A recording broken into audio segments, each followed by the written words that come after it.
सवाल नंबर 1, पाकिस्तान के किस शहर को नूर महल कहा जाता है?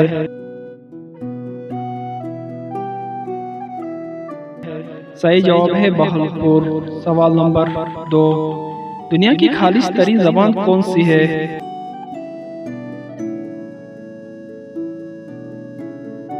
सही जवाब है अरबी। सवाल नंबर 3, दूध देने वाले जानदारों में सबसे कम दूध कौन सा जानवर देता है?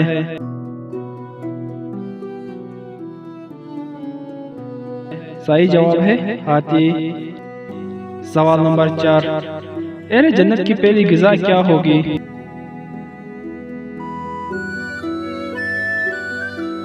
मछली के कबाब के जिगर। सवाल नंबर 5, दुनिया में पहली बार मेहंदी का इस्तेमाल किसने किया था?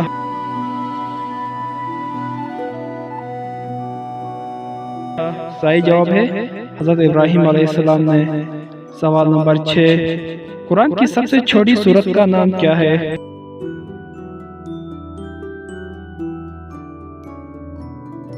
सही जवाब है सूरत कौसर।